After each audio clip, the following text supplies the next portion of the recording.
Welcome to Canton Leisure Services Annual Department Staff Training. You are participating in Module 3, Emergency Preparedness.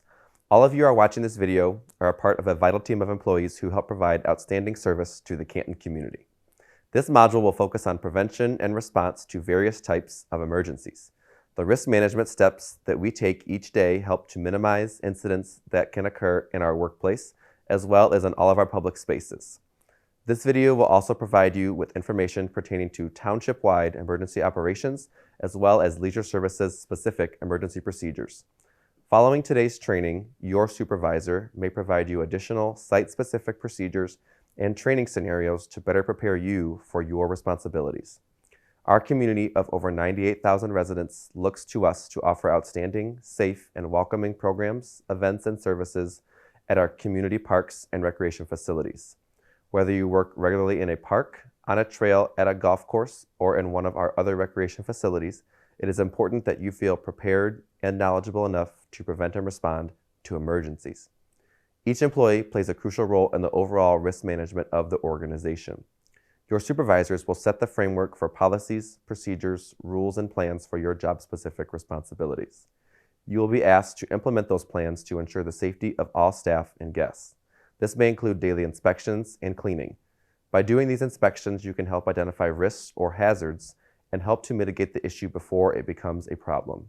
It is important that if you recognize a potential hazard, that you and your team address the issue immediately.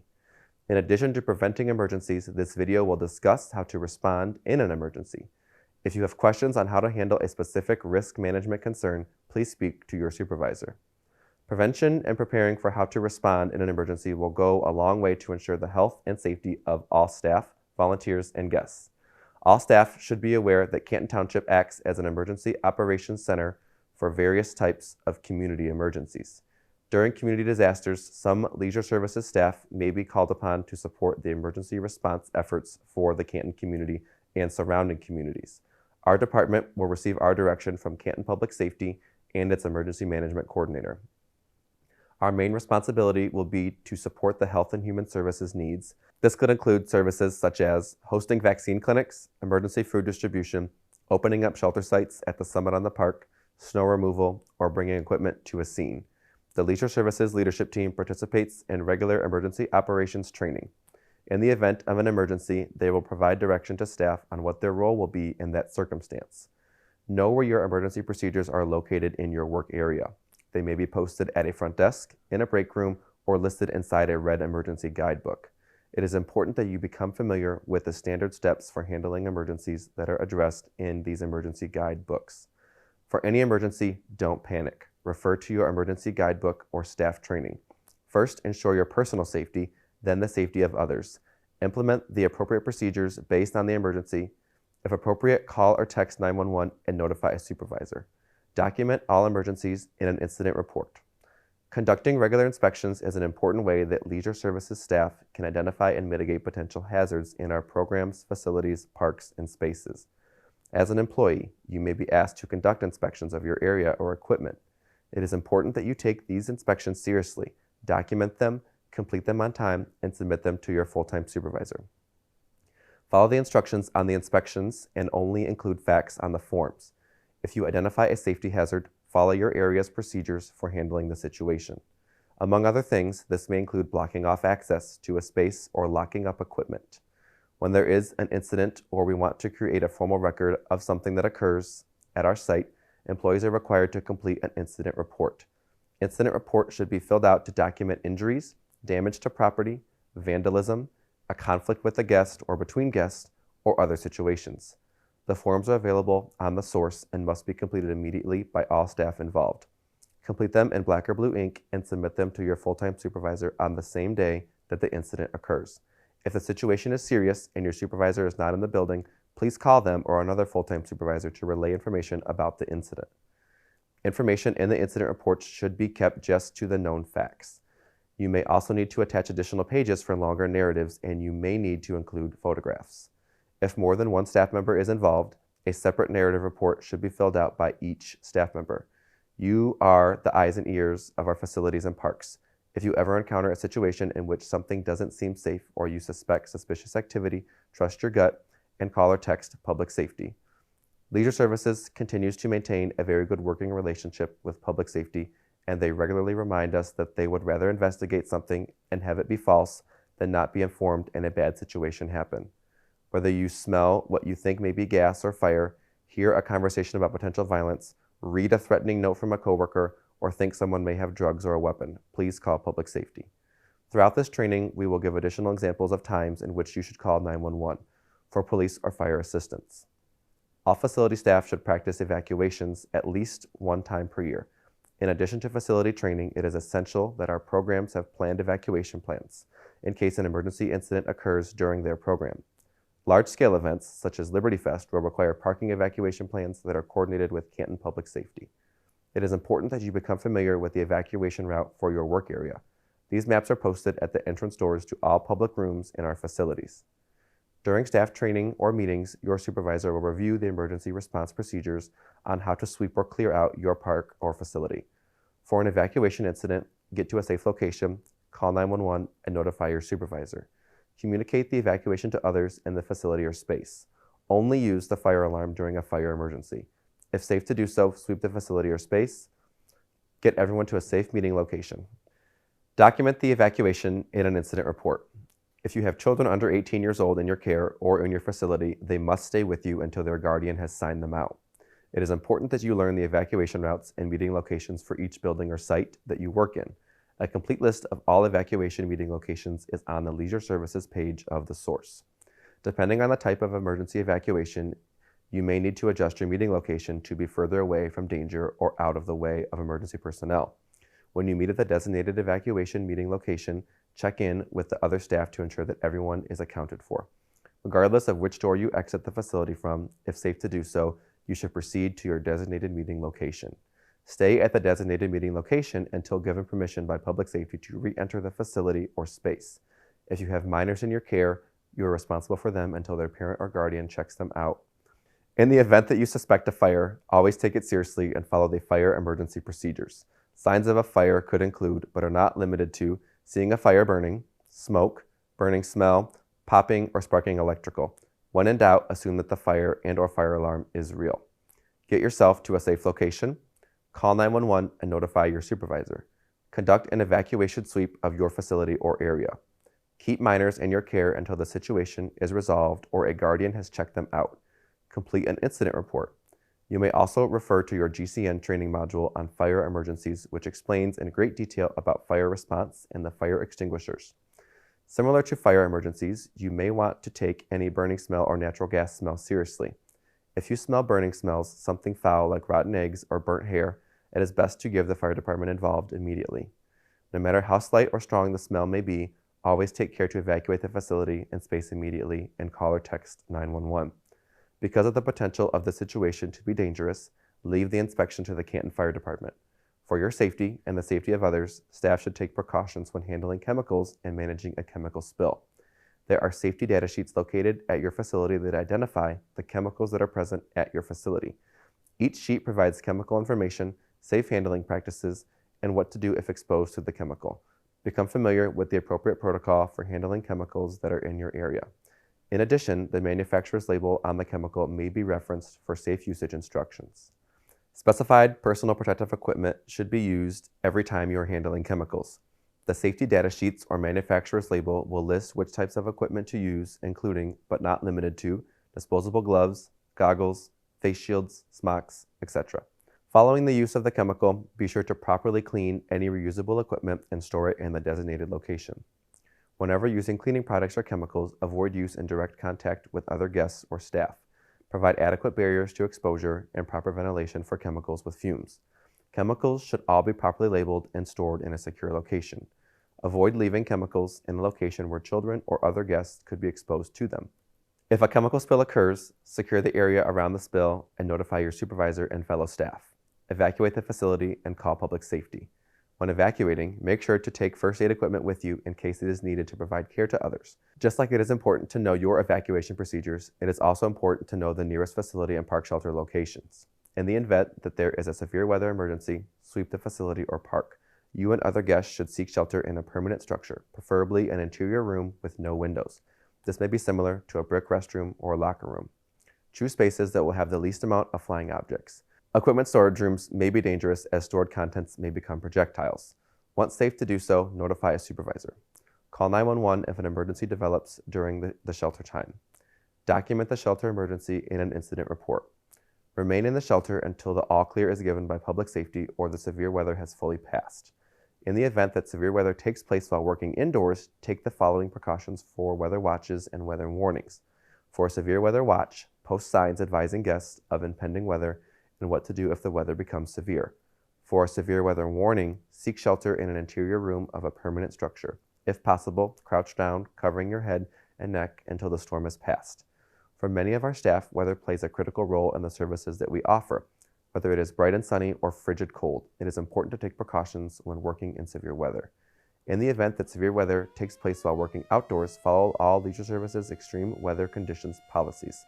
During cold weather, wear appropriate clothing to help you stay dry and warm. Also, practice defensive driving during slick or snowy conditions.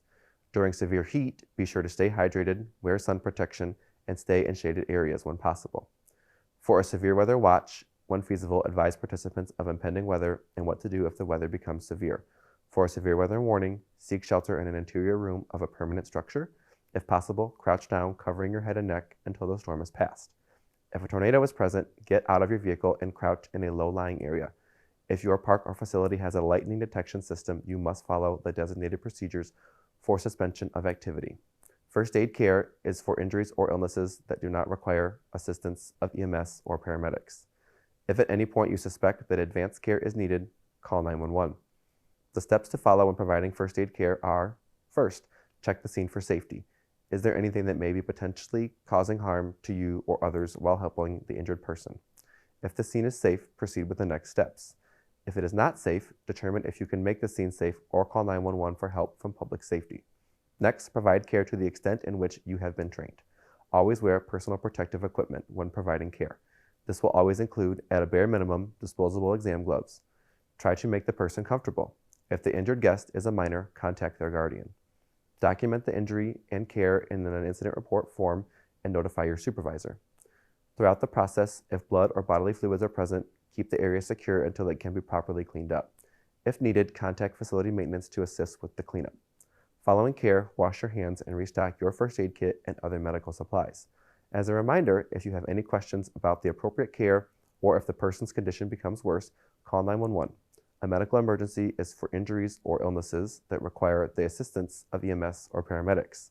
Medical emergencies include unconsciousness, no pulse, difficulty breathing, choking, uncontrollable bleeding, possible broken bone, shock, seizure, allergic reaction, possible head injury or concussion, or other potentially serious injuries. When in doubt, call 911. The steps to follow when providing medical emergency care are: first, check the scene for safety. Is there anything that may be potentially causing harm to you or others while helping the injured person? If the scene is safe, proceed with the next steps. If it is not safe, determine if you can make the scene safe or call 911 for help from public safety. For all medical emergencies, call 911 as soon as possible. Provide the dispatcher with as much information about the incident as possible and provide specific instructions on where you are located. Next, provide care to the extent in which you have been trained. Staff with the highest level of medical training should be the ones to provide care. Get the necessary medical equipment to assist the person. This may include a first aid kit and AED. During your orientation and training, become familiar with the location of your facility's emergency equipment. When providing care to an injured person or ill person, wear protective personal equipment. This will always include, at a bare minimum, disposable exam gloves. Try to remember to make the person comfortable. If the injured guest is a minor, contact their guardian. Document the injury and care in an incident report form and notify your supervisor.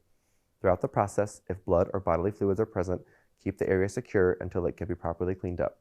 If needed, contact facility maintenance to assist with the cleanup. Following care, wash your hands and restock your first aid kit and other medical supplies. As a reminder, if you have any questions about the appropriate care or if the person's condition becomes worse, call 911. Your health and safety are a top priority for Canton Township. If you or a coworker become injured or ill while at work, notify your full-time supervisor and the Human Resources Department immediately.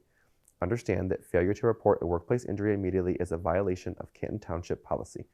If the injury or illness is life-threatening or serious, call 911 immediately. For all other injuries or illnesses, follow the instructions of your full-time supervisor in Human Resources. You will be sent to our provider with an authorization to treat form. A parent or guardian should accompany any minor that is injured at work.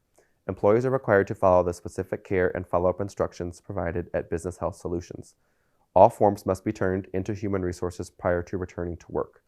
If you have any questions about what to do if you become injured or ill while at work, speak with your supervisor or a Human Resources representative. To prevent disease transmission, staff should take precautions when providing care and when cleaning up blood or bodily fluids. If you suspect that blood or bodily fluids are present, secure the area and wear personal protective equipment. Personal protective equipment may include, but is not limited to, disposable latex or vinyl exam gloves, disposable biohazard smock, goggles, or plastic face shield. When handling or disposing of sharps or needles, ensure your personal safety by utilizing cardboard or other devices to safely pick up the sharp and place it in a secured biohazard container. Never throw razors, needles, or other sharp objects into the trash can, as it may cause someone else to become exposed, since it was not properly disposed of. Become familiar with the locations of the biohazard containers in your workplace. Your safety and the safety of our guests is of the utmost importance. If you suspect that you have been exposed to bloodborne pathogens or you have been cut, follow the steps listed in the work-related injuries section. Kenton Township follows the Michigan concussion laws for programs that involve athletic sports, practices, or games. Those athletic programs require that coaches and staff participate in concussion training and that participants have signed concussion waivers on file. If this applies to your job, your full-time supervisor will inform you of the requirements. Regardless of whether you work in the sports division, Canton Leisure Services policy on head injuries is to call 911 anytime a possible head injury occurs. Paramedics will then determine if the injured person requires advanced care. If a person is reported as missing while at one of our facilities or programs, call public safety immediately. This applies to any person, regardless of their age. The steps for handling a missing person incident are: keep the person that is reporting the incident with you. Call 911 and provide public safety with as many details as possible. Include a description of the person, how long they had been missing, and their last known location. Notify your supervisor and other staff to initiate a sweep of the area. When making announcements over walkie-talkies, provide a physical description and last known location. Avoid providing names over the walkie-talkie. When public safety arrives, follow instructions provided by the officer. Continue to keep staff updated about the situation until the missing person has been reunited. Complete an incident report and turn it in to your supervisor. We are responsible for the direct supervision of minors when they are in our care. If you supervise or care for minors, become aware of your division's rules regarding supervision of minors. If an emergency occurs, staff are responsible for caring for minors until their guardians check the child out of the program. Trip and escort procedures must be followed every time a change of venue occurs during a program. Canton Leisure Services wants all staff to work in a safe environment. If you ever feel unsafe or suspect danger of others, notify your supervisor or Human Resources immediately. Workplace violence may involve issues related to work or personal lives. These situations may cause increased anger, frustration, agitation, fear of safety, complaints about work or personal life. They may also include bullying or threats. Follow your gut if you suspect a problem, report it immediately. Getting help in advance can avoid an escalating situation. If at any time workplace violence is threatened or exhibited, follow the steps of run, hide, fight. We will elaborate on this when we discuss armed gunmen. Our goal is for all staff to get along with one another, but understand that conflict can arise. If you face conflict with a coworker or a guest, follow these steps. Agree to resolve the conflict. Take turns talking and do not interrupt. Avoid name-calling and belittling the other person. Be truthful about what is bothering you and state it clearly. Listen to the other person and be sure that you understand how they are understanding the problem. This may be a situation where each of you has a different interpretation. Be willing to compromise. If you are unable to reasonably work through your conflict, seek the assistance of a supervisor. Recognizing conflict early on and working to mitigate it can help to avoid more intense situations in the future. We hope that you never have to face an armed gunman or crowd disturbance. However, if you do encounter one of these situations, follow these steps: run, hide, fight. We will go into greater detail in a moment.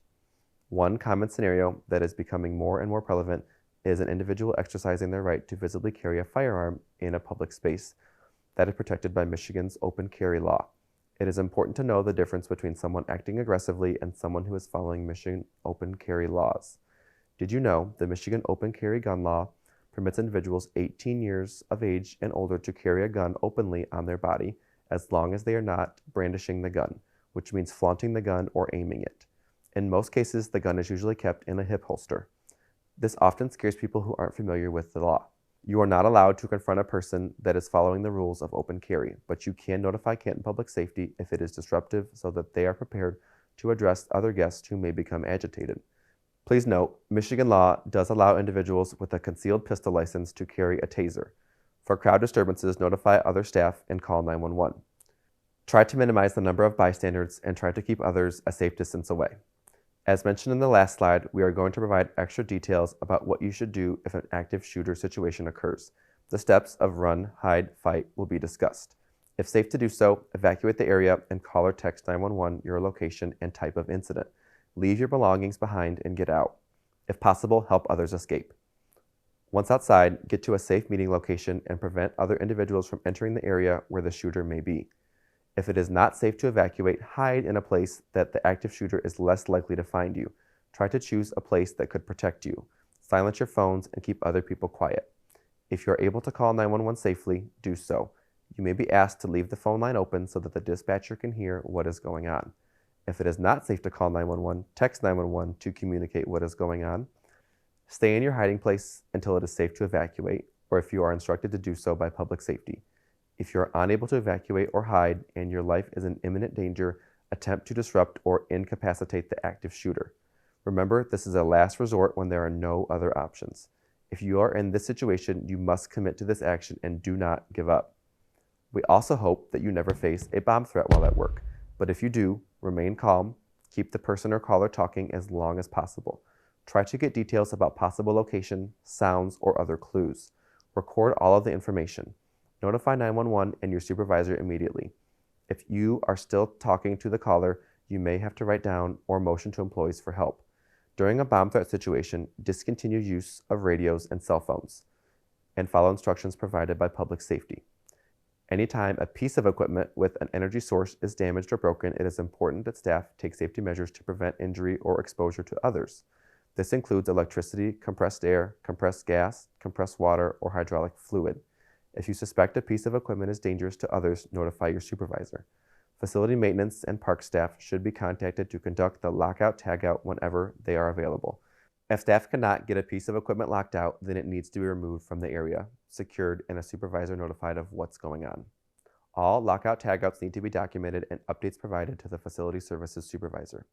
While at work, you may be needed to deal with evidence that is found by you, another coworker, or a guest. When possible, have a witness with you when processing evidence. Take a picture of it and its contents. Take a picture of the location where it is found. Determine with public safety whether it is safe to move. If it is approved to move, store in a safe location to have public safety come pick it up. Notify a supervisor and complete an incident report. If the evidence is a sharp object, a gun, drugs, bloody clothing, etc., do not touch it. Keep the space secure and call public safety. If the incident involves suspected abuse, call public safety. This can include sexual abuse, verbal abuse, and assault.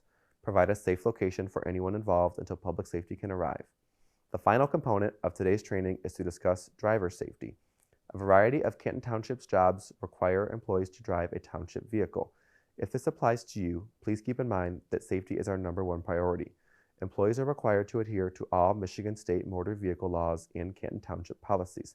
This includes the cell phone policy. If you need to answer or make a phone call or text, it is recommended that you park the vehicle in a safe location prior to using your phone. Based on your job position, you will also be required to participate in regular vehicle and trailering training. Thank you for your participation in our module, Emergency Preparedness. You are an integral component of the Canton Township Leisure Services team. We appreciate all of your contributions, talents, and skills, and look forward to a successful year ahead working together in Canton Leisure Services. This concludes our training slides. Do you have any questions or comments related to this or other required training? If so, please ask them during your next staff meeting or schedule time to meet with your full-time supervisor immediately following this training.